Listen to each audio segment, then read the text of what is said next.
Hello, welcome to The Little Things, a series to encourage you to notice and appreciate the little things and the little lessons that we can take from week to week. I'm still figuring out the format for this series, but I'm thinking that I will pick every week 3 things from my week, 3 little things that seem really small and really silly. And you might think, why do those little things matter? This is kind of what my philosophy is. I want to share it with you to encourage you to pick out little things in your life and take lessons from them and appreciate them, because the little things really can make a big difference. The first thing I wanted to talk about, a little thing that has been changing my life this week, is That Girl fragrance. Obviously, I think we're all aware that self-care, making sure that you look nice every day, putting some effort into what you wear or your jewelry or your hair or your makeup, those things can all make a big difference. But this week, I have been really finding wearing perfume all the time to be a really helpful small thing that makes such a big difference. I'm in two minds about this because obviously I had to buy these things, so they're not little things. It's not like something that I can just show you that I already had and be like, oh yes, I see this and it's helped me. The aim is not to say that you have to buy loads of stuff, because that's not the answer, but I have bought some things and they have made a difference. I don't know if you've heard of this brand, Sol de Janeiro. I bought 2 of these. I got this one and I bought this one, and oh my gosh, they smell amazing. I also got this. Now, why did I get these things? One, they were on sale. I got them in a Black Friday sale. This one was half price, and then the other 2 were like £5 off. So I was like, yes, why not? Because I saw, it's ridiculous how, this is where I think, sometimes I think Pinterest is great, and other times I just think like it's there to sell me stuff, because I like quite a lot of these quotes that are like lists of things, whether it's about self-care or like journal prompts.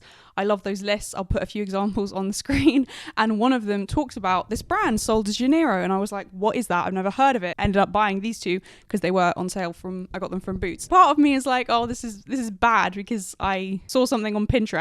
It wasn't even an advert for the company. It was just someone who included in this list smelling like Sol de Janeiro, and I was like, wonder what that smells like. But because I've bought these lovely things, I was originally going to talk about like my first paycheck, because that's how I was able to buy these things. Suffice to say, I had some money and I was like, oh, I can treat myself because it's my first paycheck, and this stuff was on sale, so I bought it. And so for the past couple weeks, I have every day been wearing one of these things, and it makes such a big difference. Like, I work from home, so I am in here in this room quite a lot, but even so, I will put on this perfume and instantly I'm just like, oh, it just does something to your mood. And it's such a little thing, and it's probably something that you already know. Like when there's like a fancy occasion, like you're going to someone's wedding or someone's party, you will probably put on perfume and it will just make you feel more put together. But why are you not doing that every day? And aside from the cost, which we are also going to talk about in a second, but there's this bit from Gretchen Rubin's book, The Happiness Project. She talks about how you should spend more, and she's not talking about spend more money. She's talking about the things that we buy and how we need to spend them or like use them up. So don't just have like your fancy perfume that you use twice a year for like Christmas and Easter or for like really special occasions. Use that every day. Like, spend more, whatever you have, use it up. And so I've kind of been adopting that philosophy with these perfumes, because I'm like, I'm going to just use this every day. I mean, I guess these ones are like fragrance mists, so that's not quite the same, whereas this one is a like full perfume. So on the one hand, you could be like, oh, but I don't want to use that every day because they're expensive and I don't want to use it up. I think there as well, we could bring in the idea of the abundance mindset or scarcity mindset. So if you're thinking, I don't want to use this every day because I might not be able to buy another one, or because, yes, I got these ones on offer, but what if I then finish them and it's not on offer anymore and I don't feel like I can spend on it? That's a fair point, but I think that is coming from like a fear-based mindset, like a scarcity mindset of like not having enough, whereas an abundance mindset is more like, oh, I'm so lucky to have this. I want to use it because it smells amazing and it makes me feel good. I'm trusting that when the time comes when I've run out and I want to buy another one, I'm trusting that I will be able to. Having that kind of mindset, just in general, has really helped me. But I did mention the cost. Yes, these things can be expensive. Obviously, with perfume, do not just buy something online because you have no idea how it smells. I have had this in the past, so I knew I liked it. I would have no way have been spending £30 on something that I didn't know if I liked the scent, because that's such a waste. These ones I was more willing to take a bit of a chance on because I saw lots of reviews online. There are different types of these, so I picked the 2 that I thought would suit me best. Particularly this one, I think is very me. So I'm very happy with that. And they were not £30 each, you know, as this was. That, first of all, do not just go out and buy loads of perfume. Just go to the shop and like be sure that you get one that suits you, one that you like, because it'll just be so sad if you decide to invest in some perfume because you see people talking about it online and you're like, oh, I want to try that, and then it actually doesn't suit you or you even don't like it. That would just be a nightmare. Aside from that part of the cost of it, you don't have to buy something fancy like an eau de parfum, like a proper perfume. You could get like a body spray. I remember I used to really like Hollister body sprays, and they'd be like, I mean, this was quite a few years ago, maybe like 5 years ago. You could get like 3 for 2, so it would be like £14, but you'd have then 3 like big bottles, like bigger than these. This is like 90 milliliters, I think. The Hollister ones were a lot bigger than that, but they still smelled really nice, and they were just like a fragrance mist. So it's not obviously not going to be as concentrated as a perfume, but it's still going to be something that smells really nice. And particularly if you spray it in your hair, that will help make it last longer. And then every time you like move your hair, you're going to be like, oh yes, I smell so nice.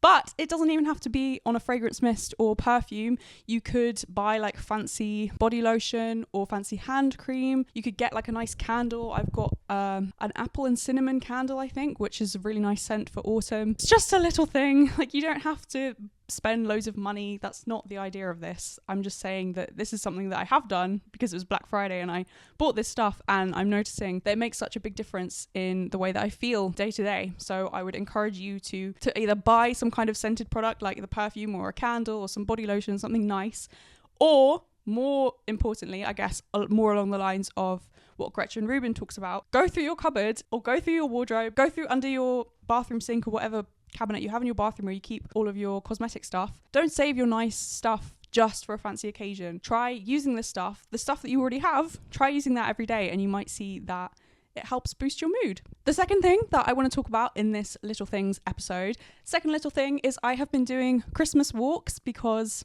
it's December and so many people now have put their lights up around their neighborhood. And so a Christmas walk is just like a fancy way for me to say I'm going for an evening walk. I just walk around my neighborhood and look at all of the lights, explore like different parts of my neighborhood. Some days I go in one direction and I see all of these things. I've now picked out like a few of my favorite lights on different houses, and I'm like, oh, I definitely want to make sure that I do a loop around this particular house because I know I like their lights. Like, it's just become a really nice little routine. Occasionally as well, I will take my dog. I just think the idea of like walking with the dog, if we're talking about the little things here, I kind of just feel so silly saying this stuff, but the whole point of this episode, the whole point of focusing on the little things is that when you say it, it sounds so silly, like it sounds like such a small thing and you're like, well, how is that going to make a difference? But the fact is, it will. Like, it's the little things that will make a big difference. So when I'm watching my dog on a walk, she's just so in the moment. Like, she's so interested in everything. She's just running around smelling things. She's pulling her head. She's like, oh my gosh, I'm so excited to be out and about. I remember when she was a puppy and like the first time we took her on a walk, she'd just be like squeaking as we were walking because she was like, oh my gosh, like, it's just so excited. Obviously she doesn't do any of that anymore, but that was very cute. Watching her when I'm on a walk, I went with her yesterday, just seeing how in the moment she is, it reminds me to be in the moment as well. So then in the same way that she's just like, can we go over here, excited, I am then looking all around with like childlike wonder, being like, oh my gosh, look at all of these lovely lights. I'm not really looking forward to Christmas this year. I'm sort of in the camp of like, can't wait for it to be over. Kind of feel bad about saying that. I don't know. I feel like there are a lot of people who feel like they are having to put on a front at Christmas. Maybe that's just because that's the way that I'm feeling.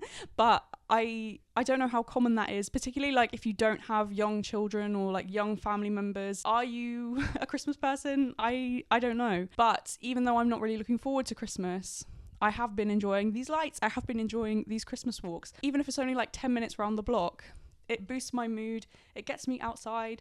I get to wear my nice new shoes, which is the third thing that we're going to talk about. It's a really small thing. No matter how busy I am, no matter how busy you are, you can probably find 10 minutes in the evening to walk around your neighborhood and just take in all of the nice lights. Hopefully there are some nice lights in your area. Maybe you walk back from the station every day and you're not really paying attention as you're walking because you're like, I just want to get home. A little thing could be that you try and bring more awareness into the present moment. Look around and try and like count how many Christmas trees you can see as you're walking home, or count how many houses have stars in the window. There seem to be loads of, around where I live, so many people who've put stars, like light up stars, or like stars hanging from the windows. Christmas walks, second little thing, and it's teaching me again that the little things make a big difference. Something as small as a 10 or 20 minute walk around my neighborhood, just looking at the lights, walking with my dog maybe, that does make a big difference to my mood and to the way that I feel. The third thing that I want to talk about in this episode is to do with confidence and new shoes. So I mentioned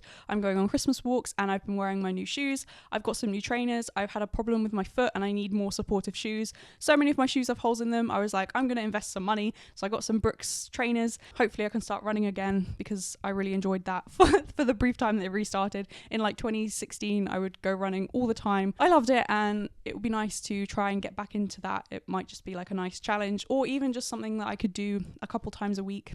Might help. So I thought, I need some new shoes. This is another little thing, not the buying of the shoes, the process of getting the shoes, because I decided, because I was going to be spending a lot of money on this, I thought I'm going to get like the gait analysis. So I went into the shoe shop and I was like, I will pay the extra money for them to, you know, look at my feet. I didn't know what it was at the beginning because I've not had this done before, but I was like, I want to make sure I get the right shoes, the right size, the right thing for me. Basically, you're just paying for like access to the treadmill.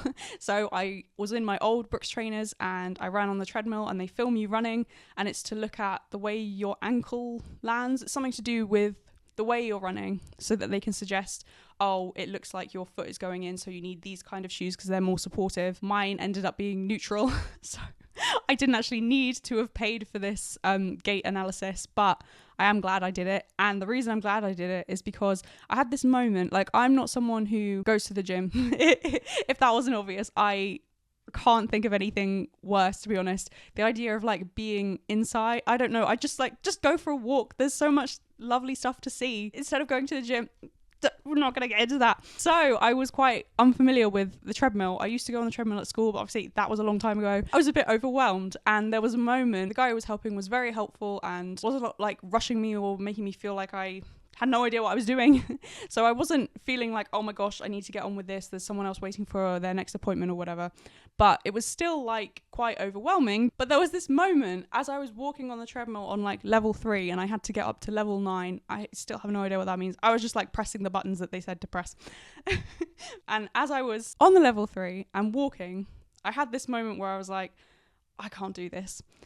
And like they give you the clip thing so that if you lose your footing and the tag gets pulled, then the treadmill will automatically stop, which is clearly a good thing. But I clipped this onto my jacket and I was just like, oh, I feel so overwhelmed. I don't feel like I can do this. And again, a little thing, I'm feeling silly saying it because it's like, it doesn't matter that much. And it was just like this tiny moment. But like, I want to highlight these tiny moments because I think this is where we can find real growth or find things to appreciate. I had this moment of doubt and of feeling overwhelmed, you know, in a split second, considering maybe I should just say, oh, you know what, like, I don't care about the treadmill, like, let's just try on some shoes and I'll work out which ones are the best for me. Like, I don't want to be dealing with this treadmill. But there was a voice in me, and I don't know, I'm still trying to identify like where this came from. I've been talking to this friend of mine a lot quite recently, so I'm wondering whether it was like her encouraging influence. But I was just like, it's okay. Like, what's the worst thing that's going to happen in this moment? Maybe I look a bit silly when I'm running, right? Like, what's the worst thing? All of this is happening, as I said, in like a split second of me feeling this doubt and feeling this overwhelm. But I decided to just do the running, and I was like, oh, I feel so silly. There was this voice in my head saying, you can do it. It seems like a silly thing to highlight, but I kept coming back to that moment. So I bought the trainers throughout the week. That small moment where I had the choice to say, no, thank you. I'm not doing this. And what I did do, deciding to do the thing anyway, even though I felt worried, or it wasn't even worried, like it was not a big situation at all.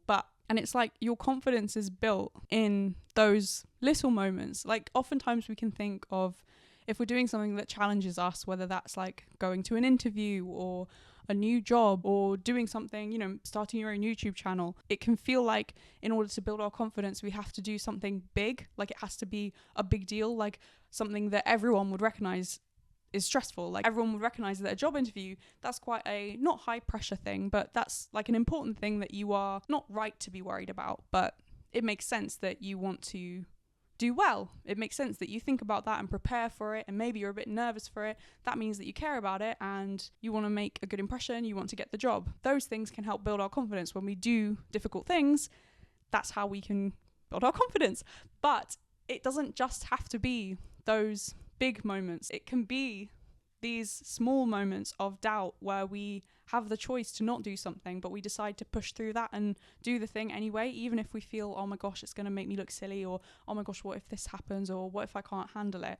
It's those little moments that are going to help you build your confidence. So that is another little thing that I have taken from this week, and that has kept me going and like reminded myself that I can do difficult things, and it's okay if you feel that self-doubt or you feel a bit overwhelmed. That's a sign that you can use this moment to learn something from it. I saw a thing the other day which I sent to my friend, which was saying about how it was again on Pinterest, because you know I love Pinterest. I used to go on Tumblr all the time, and then Tumblr stopped being a thing. I went on it the other day and it had loads of adverts. When I used Tumblr like ages ago, when I used it, it didn't have any adverts. I was on Tumblr like when it started. This is the only time in my life where I have been before a trend. There was a point in time where Tumblr came out and I had this friend and she was like, oh, I've just got this thing Tumblr. I was like, okay. And so then it was just me and another friend. It was like 3 of us who had our Tumblrs, and everyone in class was like, what is that? And then a year later, literally everyone had a Tumblr, like everyone. And I have never been early to anything before. Always, I am like 5 years late at least to everything. The other thing, I guess, is that I was on time. No, I was a year late to Mr. Robot. Like most TV shows, I'm watching like 10 years after they aired. So you just can binge watch them. Whereas with Mr. Robot, because I was watching it a year after it came out, I could watch the first season and then I could wait for the second season and the third season. And yeah, there are still some like plot lines at the end, because other thing about that show, I don't normally watch the end of any TV shows, like ever. I have never really watched the last episode of anything except Mr. Robot, which incidentally I watched on Christmas Day 5 years ago. The point I'm trying to make is I was on Pinterest a lot, and I'm normally really late to everything except for Tumblr. And I feel again like I'm really late to Pinterest. You know, people will be like, I'm using Pinterest to like find outfit inspiration or do my vision board, or, and again, vision, like I was not doing any of that. I'm always late to everything. But I feel like this is the format that I wanted this video to be. Like, this is more of a podcast format, I guess. This kind of thing where I'm just like going off on tangents. Please let me know your thoughts in the comments. The point I brought up about Pinterest is I'm trying to say, I saw this thing that I sent to my friend, which said, it was something like, if you're scared, that means you're about to do something really, really brave. I think that's important to remember too, because if you have some distress intolerance, which I'm trying to work on. Distress intolerance is basically where you feel overwhelmed by bad emotions, like you can't deal with it, and so you have then behaviors to deal with the fact that you feel so overwhelmed, and those behaviors are normally quite destructive, whether it's like sleeping or drinking, which used to be my thing. Combating distress intolerance is about feeling everything and feeling that discomfort but not running away from it. I guess I want to save that for another thing in terms of talking about fear, because people, the expression is the only thing we have to fear is fear itself, but people seem to be so scared of being scared, or they like use fear against you. This is definitely something that I want to save for another episode. My point is that you don't have to make a massive change or spend a massive amount of money. I know I did mention 2 things there in this list that could be about buying things. So I'm talking about buying new shoes, but it was more like the experience of the shoes, of going in and having this analysis done on the way that I run to try and work out which shoes to buy. That is the little thing that I'm taking from this week. And similarly with the perfume example, I don't know if they're still here. They are. With the perfume example, it's not so much about spending money, although if you are, I would definitely recommend you buying these. Obviously, as I said, go smell them in the shop first, because then you can work out which one is the right one for you. But it's not about that. It's the Gretchen Rubin thing of use what you have. Like, the little things make a big difference, and you probably already have so many different products that you don't use every day that either like someone gave you a fancy bath bomb or you bought yourself a nice hand cream and you just don't use it because you're like, oh, but it costs so much money. But like, use these things up. It's the little things make a big difference. Please let me know, as I said, your thoughts about this kind of format. I know maybe it's not for everyone. I'm guessing if it's not, though, you won't be watching. At this point, you won't be watching anymore. I don't know how like honest to be about building a channel. Like, I have a lot to say, but I'm also aware that, I don't know, it's strange to try and make something that you think is interesting and that you think other people will like and resonate with, but then also trying to make that appeal to a broad audience when you know that people's attention spans can be quite short. So like having to grab someone's attention or trying to be like clickbaity. I kind of struggle with that aspect of all of this. I just thought, as like a little experiment, because I had thought, oh my gosh, these are 3 little things, you know, I thought it came to me like organically, this idea as I was walking. I was like, oh my gosh, I could talk about 3 little things I learned this week. Then these things just, I didn't even have to think about it, which to me says that that's like a good idea for a video because it happened pretty spontaneously. All that to say, please let me know your thoughts on this format. I think I will definitely make some more episodes because I enjoyed this, and I want to encourage you. Like, I really believe in the stuff that I'm saying. I really do think that if you start appreciating and noticing the little things, it can make such a big difference. Thank you so much for watching. I will leave my The Little Things Will Change Your Life video on the screen if you want to hear more about the little things. God bless, and I will see you in the next one.